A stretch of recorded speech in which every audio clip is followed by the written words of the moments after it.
বেহাল রাস্তা মেরামতের দাবিতে পূর্ব মেদিনীপুরের নন্দীগ্রাম ২ নম্বর ব্লকের আমদাবাদ ২ নম্বর গ্রাম পঞ্চায়েত এলাকায় উত্তপ্ত পরিস্থিতি। রাস্তা সংস্কারের দাবিতে পথ অবরোধ ও রাজ্যের মুখ্যমন্ত্রী মমতা বন্দ্যোপাধ্যায়ের কুশপুতুল দাহ করে বিক্ষোভ দেখালো বিজেপি কর্মী সমর্থকরা।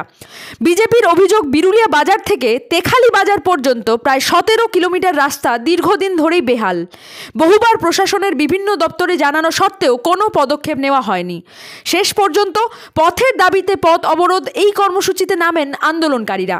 রাস্তায় যান চলাচল ব্যাহত হয়। প্রশাসনের তরফে আশ্বাস মিললেও স্থানীয়দের মধ্যে ক্ষোভ রয়ে গেছে।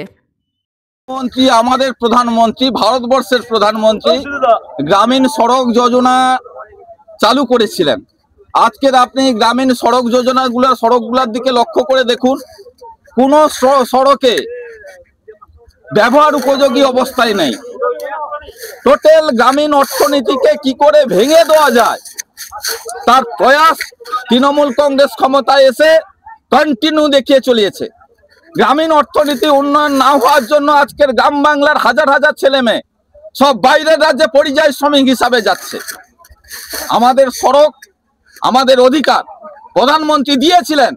মমতা ব্যানার্জি তার নোংরা রাজনীতি করতে গিয়ে এই সড়কগুলার বেহাল দশা করেছে বলে আজকের এক প্রকার বাধ্য হয়ে আমদাবাদ ১ নম্বর অঞ্চল এই সড়ক অবরোধে নেমেছে। এই অবরোধ কত সময় চলবে? আমরা মানুষকে সমস্যায় ফেলে এই অবরোধ চালাতে চাই না। নির্লজ্জ প্রশাসন, দলদাস থেকে কৃতদাস হয়ে প্রশাসন হাফ কিলোমিটার দূরে দাঁড়িয়ে এই মজা লুটছে। আমরা ওদের মতন এতটা নির্লজ্জ হতে পারবো না। তাই আমরা নির্দিষ্ট সময় মতন অবরোধ করেছি। মানুষের কথা ভেবে নির্দিষ্ট টাইমে আমরা সড়ক অবরোধ তুলে নেব।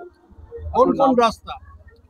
মূলত এই যে আমদাবাদ থেকে সুবদি বাজার একদম বেহাল দশা। এমনি সাইকেল নিয়েও যাওয়া যায় না, হেঁটেও যাওয়া যায় না। আবার বিরুলিয়া থেকে তেখালি ব্রিজ পর্যন্ত এই আরেকটি গ্রামীণ সড়ক যোজনা, এরও বেহাল দশা। নির্লজ্জ প্রশাসন, নির্লজ্জ নবান্ন, নির্লজ্জ মমতা ব্যানার্জি এই গ্রামীণ সড়কের উন্নয়নের জন্য কোনো রকম অর্থ বরাদ্দ করেনি। ফলে গ্রামীণ অর্থনীতি কিন্তু এই সড়ক নির্ভর, তারা ভেঙে পড়েছে গ্রামীণ অর্থনীতি। কত সময় চলবে? আমাদের কর্মসূচি ছিল ১ ঘন্টা, হয়ে গেছে ৪৫ মিনিট। আর মিনিট ১৫ পরে প্রশাসন আসুক। মানে আমি তো সত্যি অবাক লাগছে।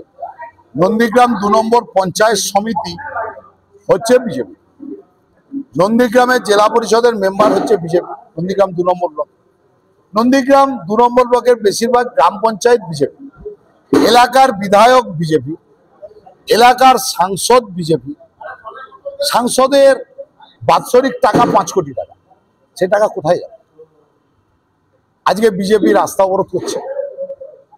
আর যখন সাংসদ নেই, বিধায়ক নেই, যখন কেন্দ্র সরকার ১,৮৬,০০০ কোটি টাকা বাংলার প্রাপ্য টাকা কেন্দ্র সরকার, বিজেপির সরকার বন্ধ রেখেছে, তখন বাংলার মুখ্যমন্ত্রী মমতা বন্দ্যোপাধ্যায় নন্দীগ্রাম ১ এবং ২ করে প্রায় ৫৩ খানা পথশ্রীর রাস্তা নতুন করে নন্দীগ্রামে করছে।